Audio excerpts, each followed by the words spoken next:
ಎಲ್ಲರಿಗೂ ನಮಸ್ಕಾರ ಸ್ನೇಹಿತರೆ. ವೈದಿಕ ಜ್ಯೋತಿಷ್ಯದ ಪ್ರಕಾರ ಗ್ರಹಗಳ ರಾಜನಾದ ಸೂರ್ಯ ಪ್ರತಿ ತಿಂಗಳು ತನ್ನ ರಾಶಿಚಕ್ರ ಚಿಹ್ನೆಯನ್ನ ಬದಲಾಯಿಸುತ್ತಾನೆ.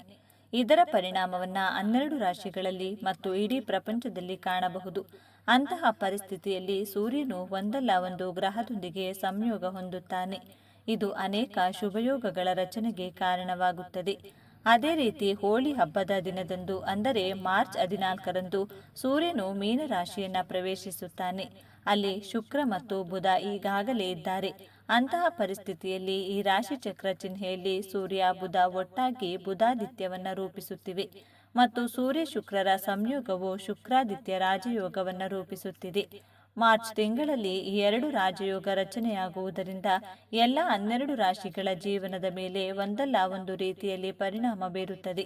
ಆದರೆ ಈ 3 ರಾಶಿಗಳ ಅದೃಷ್ಟವು ಬೆಳಗಬಹುದು. ಆ ಅದೃಷ್ಟವಂತ ರಾಶಿಗಳ ಬಗ್ಗೆ ತಿಳಿಯೋಣ. ಇನ್ನು ನಿತ್ಯ ಜೀವನದಲ್ಲಿ ನಮಗೆ ಅದೃಷ್ಟ ಹಾಗೂ ಹಣ ಬರಲು ನಾವು ಬಳಸುವಂತಹ ಪರ್ಸ್ ಅಥವಾ ದುಡ್ಡು ಇಡುವ ಜಾಗ ಕೂಡ ಅತಿ ಮುಖ್ಯವಾಗುತ್ತದೆ. ನೀವು ಬಳಸುವಂತಹ ಪರ್ಸ್ನಲ್ಲಿ ಅಥವಾ ಮನೆಯಲ್ಲಿ ದುಡ್ಡು ಇಡುವಂತಹ ಜಾಗದಲ್ಲಿ ಒಂದು ಚಿಕ್ಕ ಕಾಗದದ ಮೇಲೆ ಈ ಒಂದು ಮಂತ್ರವನ್ನ ಬರೆದು ಮನೆಯ ಈ ದಿಕ್ಕಿನ ಗೋಡೆಯ ಮೇಲೆ ಒಂದು ಸಂಖ್ಯೆಯನ್ನ ಬರೆದ್ರೆ ಸಾಕು. ಹಣವು ಪ್ರವಾಹದಂತೆ ನಿಮ್ಮ ಮನೆಗೆ ಹರಿದು ಬರುತ್ತದೆ. ಸಂಪೂರ್ಣ ಮಾಹಿತಿ ಈ ವಿಡಿಯೋದಲ್ಲಿ ನೋಡೋಣ. ಅದಕ್ಕೂ ಮುಂಚೆ ನೀವಿನ್ನು ಚಾನಲ್ಗೆ ಸಬ್ಸ್ಕ್ರೈಬ್ ಆಗಿಲ್ಲ ಅಂದ್ರೆ ಈಗಲೇ ಸಬ್ಸ್ಕ್ರೈಬ್ ಆಗಿ, ಹಾಗೆ ವಿಡಿಯೋಗೆ ಲೈಕ್ ಮಾಡಿ, ವಿಡಿಯೋ ಸ್ಕಿಪ್ ಮಾಡದೆ ಕೊನೆ ತನಕ ನೋಡಿ. ವೃಷಭ ರಾಶಿ. ಈ ರಾಶಿಚಕ್ರ ಚಿಹ್ನೆಯಲ್ಲಿ 11ನೇ ಮನೆಯಲ್ಲಿ ಬುಧ, ಸೂರ್ಯ ಮತ್ತು ಶುಕ್ರ ಸೂರ್ಯರ ಸಂಯೋಗವು ನಡೆಯುತ್ತಿದೆ. ಅಂತಹ ಪರಿಸ್ಥಿತಿಯಲ್ಲಿ ವೃಷಭ ರಾಶಿಯ ಜನರು ತಮ್ಮ ವೃತ್ತಿ ಜೀವನದಲ್ಲಿ ಬಹಳಷ್ಟು ಪ್ರಯೋಜನಗಳನ್ನು ಪಡೆಯಬಹುದು. ಇದರೊಂದಿಗೆ ಹಠಾತ್ ಆರ್ಥಿಕ ಲಾಭದ ಸಾಧ್ಯತೆ ಇದೆ. ವೃತ್ತಿ ಜೀವನದ ಬಗ್ಗೆ ಹೇಳೋದಾದ್ರೆ ಉನ್ನತ ಅಧಿಕಾರಿಗಳೊಂದಿಗೆ ಉತ್ತಮ ಸಂಬಂಧವನ್ನ ಸ್ಥಾಪಿಸಬಹುದು. ಇದರೊಂದಿಗೆ ವೃತ್ತಿ ಕ್ಷೇತ್ರದಲ್ಲಿ ಹೆಚ್ಚಿನ ಪ್ರಗತಿಯೊಂದಿಗೆ ಪ್ರಗತಿಯ ಸಾಧ್ಯತೆಗಳಿವೆ. ವ್ಯವಹಾರದಲ್ಲಿ ನೀವು ಮಾಡುವ ತಂತ್ರಗಳು ಪ್ರಯೋಜನಕಾರಿ ಎಂದು ಸಾಬೀತುಪಡಿಸಬಹುದು. ನೀವು ದೊಡ್ಡ ಲಾಭ ಗಳಿಸಬಹುದು. ಆರ್ಥಿಕ ಪರಿಸ್ಥಿತಿ ಉತ್ತಮವಾಗಿರಲಿದೆ. ಆದರೆ ನೀವು ಬುದ್ಧಿವಂತಿಕೆಯಿಂದ ಖರ್ಚು ಮಾಡಿದ್ರೆ ಉತ್ತಮ. ಈ ಸಂದರ್ಭದಲ್ಲಿ ನೀವು ಹಣವನ್ನ ಸಹ ಉಳಿಸುತ್ತೀರಿ. ವೈವಾಹಿಕ ಜೀವನ ಮತ್ತು ಪ್ರೇಮ ಜೀವನ ಚೆನ್ನಾಗಿರುತ್ತದೆ. ಸಂಬಂಧಗಳಲ್ಲಿ ಮಾಧುರ್ಯ ಉಳಿಯುತ್ತದೆ. ಇದರೊಂದಿಗೆ ಬೌದ್ಧಿಕ ಸಾಮರ್ಥ್ಯವು ವೇಗವಾಗಿ ಹೆಚ್ಚಾಗಲಿದೆ. ಇದರಿಂದಾಗಿ ನೀವು ಪ್ರತಿಯೊಂದು ಕ್ಷೇತ್ರದಲ್ಲೂ ಅಪಾರ ಯಶಸ್ಸನ್ನ ಪಡೆಯಬಹುದು. ನಿಮ್ಮ ಜೀವನ ಶೈಲಿ ಮತ್ತು ಆಹಾರ ಪದ್ಧತಿಯನ್ನು ನೀವು ಕಾಳಜಿ ವಹಿಸಿದ್ರೆ ನಿಮ್ಮ ಆರೋಗ್ಯವು ಉತ್ತಮವಾಗಿ ಉಳಿಯುತ್ತದೆ.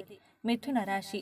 ಈ ರಾಶಿಚಕ್ರ ಚಿಹ್ನೆಯಲ್ಲಿ 10ನೇ ಮನೆಯಲ್ಲಿ ಬುಧಾದಿತ್ಯ ಮತ್ತು ಶುಕ್ರಾದಿತ್ಯ ಯೋಗವು ರೂಪುಗೊಳ್ಳಲಿದೆ. ಅಂತಹ ಪರಿಸ್ಥಿತಿಯಲ್ಲಿ ಮಾರ್ಚ್ ತಿಂಗಳು ಮಿಥುನ ರಾಶಿಯ ಜನರಿಗೆ ಅನುಕೂಲಕರವಾಗಲಿದೆ. ಉದ್ಯೋಗದಲ್ಲಿ ಅನೇಕ ಹೊಸ ಅವಕಾಶಗಳು ಸಿಗಬಹುದು. ಇದರೊಂದಿಗೆ ನಿಮ್ಮ ಕೆಲಸಕ್ಕಾಗಿ ಹಿರಿಯ ಅಧಿಕಾರಿಗಳಿಂದ ಮೆಚ್ಚುಗೆಯನ್ನು ಪಡೆಯಬಹುದು. ಅಂತಹ ಪರಿಸ್ಥಿತಿಯಲ್ಲಿ ನೀವು ಲಾಭ ಪಡೆಯಬಹುದು. ವ್ಯಾಪಾರಿಗಳು ಸಹ ಭಾರಿ ಲಾಭವನ್ನ ಪಡೆಯಬಹುದು. ನಿಮಗೆ ಅನೇಕ ಹೊಸ ಅವಕಾಶಗಳು ಸಿಗಬಹುದು. ನೀವು ಸ್ಥಾನ ಮತ್ತು ಪ್ರತಿಷ್ಠೆಯನ್ನ ಗಳಿಸಬಹುದು. ಇದರೊಂದಿಗೆ ಹೊಸ ಆದಾಯದ ಮೂಲಗಳು ತೆರೆದುಕೊಳ್ಳುತ್ತವೆ. ನಿಮ್ಮ ಸಂಗಾತಿಯೊಂದಿಗೆ ನೀವು ಪ್ರಾಮಾಣಿಕತೆಯಿಂದ ನಿಮ್ಮ ಜೀವನವನ್ನು ನಡೆಸುತ್ತೀರಿ. ಸಂಬಂಧಗಳಲ್ಲಿ ಮಾಧುರ್ಯ ಉಳಿಯುತ್ತದೆ ಮತ್ತು ಆರೋಗ್ಯವು ಚೆನ್ನಾಗಿರುತ್ತದೆ. ತುಲಾ ರಾಶಿ. ಮೀನರಾಶಿಯಲ್ಲಿ ರೂಪುಗೊಳ್ಳುವ ಶುಕ್ರಾದಿತ್ಯ ಮತ್ತು ಬುಧಾದಿತ್ಯ ಯೋಗವು ಈ ರಾಶಿಚಕ್ರದ ಜನರಿಗೆ ಅನುಕೂಲಕರವೆಂದು ಸಾಬೀತುಪಡಿಸಬಹುದು. ಈ ಶಕ್ತಿಶಾಲಿ ರಾಜಯೋಗಗಳು 9ನೇ ಮನೆಯಲ್ಲಿ ರೂಪುಗೊಳ್ಳುತ್ತಿವೆ. ಅಂತಹ ಪರಿಸ್ಥಿತಿಯಲ್ಲಿ ಈ ತುಲಾ ರಾಶಿಯ ಜನರು ಅದೃಷ್ಟದ ಸಂಪೂರ್ಣ ಬೆಂಬಲವನ್ನ ಪಡೆಯಬಹುದು. ನೀವು ಮಾಡುತ್ತಿರುವ ಕೆಲಸದಲ್ಲಿ ಈಗ ಯಶಸ್ಸನ್ನ ಸಾಧಿಸಬಹುದು. ನೀವು ಆಧ್ಯಾತ್ಮಿಕತೆಯ ಕಡೆಗೆ ಹೆಚ್ಚು ಒಲವು ತೋರುವಿರಿ. ಇದರೊಂದಿಗೆ ನೀವು ಕೆಲಸ ಮಾಡಲು ಹೆಚ್ಚಿನ ಸಮಯವನ್ನ ವಿನಿಯೋಗಿಸುತ್ತೀರಿ. ಇದರಿಂದಾಗಿ ನೀವು ಸಾಕಷ್ಟು ಯಶಸ್ಸನ್ನ ಸಾಧಿಸಬಹುದು. ಕೆಲಸದ ಸ್ಥಳದಲ್ಲಿ ಹಿರಿಯ ಅಧಿಕಾರಿಗಳೊಂದಿಗೆ ನೀವು ಉತ್ತಮ ಸಂಬಂಧವನ್ನ ಬೆಳೆಸಿಕೊಳ್ಳುತ್ತೀರಿ. ಇದು ನಿಮಗೆ ಬಹಳಷ್ಟು ಪ್ರಯೋಜನವನ್ನ ನೀಡುತ್ತದೆ. ಹಣದ ದೃಷ್ಟಿಯಿಂದಲೂ ನೀವು ಸಾಕಷ್ಟು ಪ್ರಯೋಜನಗಳನ್ನು ಪಡೆಯಬಹುದು. ನಿಮ್ಮ ಸಂಗಾತಿಯೊಂದಿಗೆ ನೀವು ಎದುರಿಸುತ್ತಿರುವ ಸಮಸ್ಯೆಗಳು ಕೊನೆಗೊಳ್ಳಬಹುದು. ನೀವು ಆರೋಗ್ಯದಲ್ಲೂ ಪ್ರಯೋಜನಗಳನ್ನು ಪಡೆಯಬಹುದು. ಆರೋಗ್ಯವು ಉತ್ತಮವಾಗಿ ಉಳಿಯುತ್ತದೆ. ಇನ್ನು ಪ್ರತಿಯೊಬ್ಬ ಮನುಷ್ಯನು ತನ್ನ ಮನೆಗೋಸ್ಕರ, ತನ್ನ ಜೀವನದ ಅನೇಕ ಜವಾಬ್ದಾರಿಗಳಿಗೋಸ್ಕರ ಎಷ್ಟು ಕಷ್ಟಪಟ್ಟು ದುಡಿಯುತ್ತಾನೆ. ಆದರೆ ಆ ಕಷ್ಟಕ್ಕೆ ಪ್ರತಿಫಲವಾಗಿ ಬಂದಂತಹ ಹಣ ಕೈನಲ್ಲಿ ಹೆಚ್ಚು ಸಮಯ ಅಥವಾ ದಿನ ಉಳಿಯುವುದಿಲ್ಲ.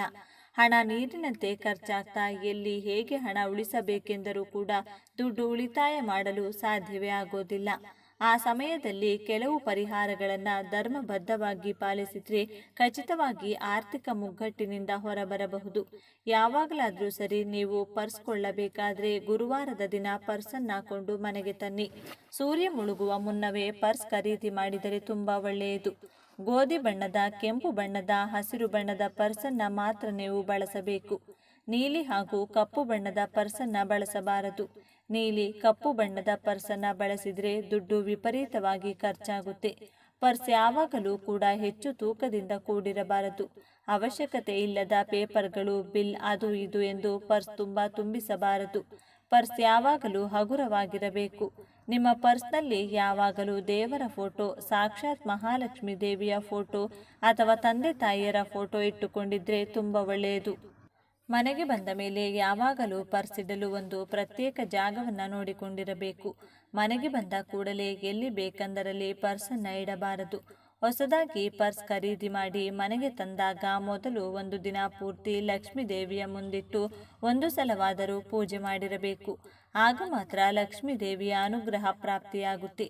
ಪರ್ಸ್ನಲ್ಲಿ ಯಾವಾಗಲೂ ಗೋಮತಿ ಚಕ್ರ, ಹಳದಿ ಬಣ್ಣದ ಕವಡೆಯನ್ನು ಇಟ್ಟುಕೊಳ್ಳಬೇಕು.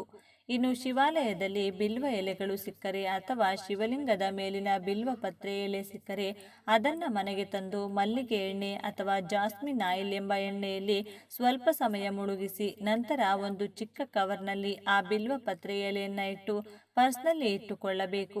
ಇದರಿಂದ ಸಾಕ್ಷಾತ್ ಮಹಾಲಕ್ಷ್ಮಿ ದೇವಿಯ ಕೃಪೆ ಹಾಗೂ ಶಿವನ ಕೃಪೆಯಿಂದ ಹಣ ಹೆಚ್ಚಾಗಿ ಓಡಾಡುತ್ತದೆ.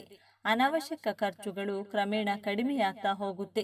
ಇನ್ನು ಗುರುವಾರದ ದಿನ ಒಂದು ಚಿಕ್ಕ ಕಾಗದದ ಮೇಲೆ ಕೆಂಪು ಬಣ್ಣದ ಲೇಖನಿಯಲ್ಲಿ ಈ ಮಂತ್ರವನ್ನು ಬರೆದಿಟ್ಟುಕೊಂಡ್ರೆ ವಿಪರೀತವಾಗಿ ಧನಾಕರ್ಷಣೆಯಾಗುತ್ತದೆ.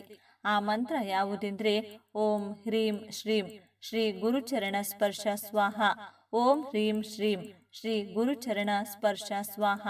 ಈ ಚಿಕ್ಕ ಮಂತ್ರವನ್ನ ಗುರುವಾರ ಬೆಳಿಗ್ಗೆ ದೇವರ ಪೂಜೆಯನ್ನ ಮಾಡಬೇಕಾದ್ರೆ ಬರೆದು ದೇವರ ಮುಂದೆ ಇಟ್ಟು ನಿಮ್ಮ ಇಷ್ಟ ದೇವರ ಮುಂದಿಟ್ಟು ಪೂಜಿಸಿ ಪ್ರಾರ್ಥಿಸಿ ನಂತರ ನಿಮ್ಮ ಪ್ರೆಸ್ನಲ್ಲಿ ಒಂದು ಜಾಗದಲ್ಲಿ ಇಟ್ಟುಕೊಳ್ಳಬೇಕು.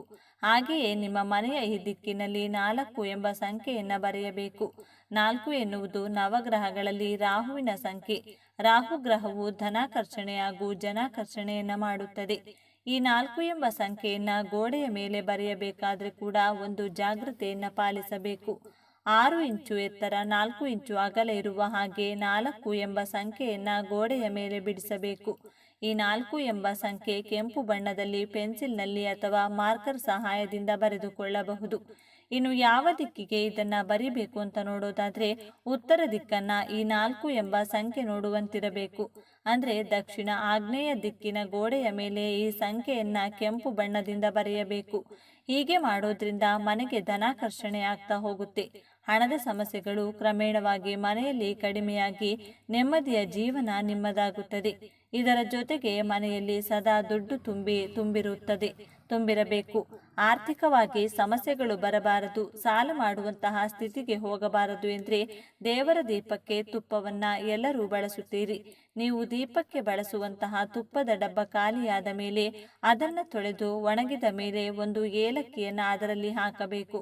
ಸ್ವಲ್ಪ ಅರಿಶಿನವನ್ನ ಹಾಕಿ ನಿತ್ಯ ದೇವರಿಗೆ ದೀಪವನ್ನ ಹಚ್ಚಬೇಕಾದ್ರೆ ಒಂದೊಂದು ನಾಣ್ಯವನ್ನ ಆ ಡಬ್ಬಿಯಲ್ಲಿ ಹಾಕುತ್ತಾ ಬರಬೇಕು. ನಂತರ ಆ ಡಬ್ಬಿ ನಾಣ್ಯದಿಂದ ತುಂಬಿದ ಮೇಲೆ ನೀವು ಮನೆಯಲ್ಲಿ ಎಲ್ಲಿ ದುಡ್ಡನ್ನು ಇಡ್ತೀರೋ ಅಥವಾ ಬೀರುವಿನಲ್ಲಿ ಎತ್ತಿಡ್ತೀರೋ ಆ ಡಬ್ಬಿ ಎಷ್ಟು ದಿನಗಳ ಕಾಲ ದುಡ್ಡು ಇಡುವಂತಹ ಜಾಗದಲ್ಲಿರುತ್ತದೋ ಅಷ್ಟು ದಿನವೂ ಕೂಡ ಹಣಕಾಸಿಗೆ ಕೊರತೆ ಮನೆಯಲ್ಲಿ ಬರುವುದಿಲ್ಲ. ದುಡ್ಡು ಕೈನಲ್ಲಿ ಚೆನ್ನಾಗಿ ಓಡಾಡುತ್ತದೆ. ಕಷ್ಟಪಟ್ಟು ಹಣ ಸಂಪಾದಿಸಬೇಕು. ಅದರ ಜೊತೆಗೆ ಈ ರೀತಿಯ ಪರಿಹಾರಗಳನ್ನು ಪಾಲಿಸಿದಾಗ ನಿಮ್ಮ ಮನೆಯಲ್ಲಿನ ಎಲ್ಲ ನೆಗೆಟಿವ್ ಶಕ್ತಿಗಳು ದೂರವಾಗಿ ಪಾಸಿಟಿವ್ ಶಕ್ತಿಯ ಪ್ರಭಾವದಿಂದ ಶುಭವಾಗುತ್ತದೆ. ಈ ಮಾಹಿತಿ ನಿಮಗೆ ಇಷ್ಟವಾಗಿದ್ರೆ ತಪ್ಪದೆ ಜೈ ಶ್ರೀ ಮಹಾಲಕ್ಷ್ಮಿ ದೇವಿ ಅಂತ ಕಮೆಂಟ್ ಮಾಡಿ. ಈ ವಿಡಿಯೋವನ್ನ ಮುಂದಿನ ಬಾರಿ ಪ್ರತಿಯೊಬ್ಬರಿಗೂ ಕೂಡ ಶೇರ್ ಮಾಡಿ. ಮುಂದಿನ ಬಾರಿ ಮತ್ತೊಂದು ವಿಡಿಯೋ ಮತ್ತೊಂದು ವಿಶೇಷವಾದ ದೈವ ಮಾಹಿತಿಯೊಂದಿಗೆ ಭೇಟಿಯಾಗೋಣ. ಧನ್ಯವಾದಗಳು.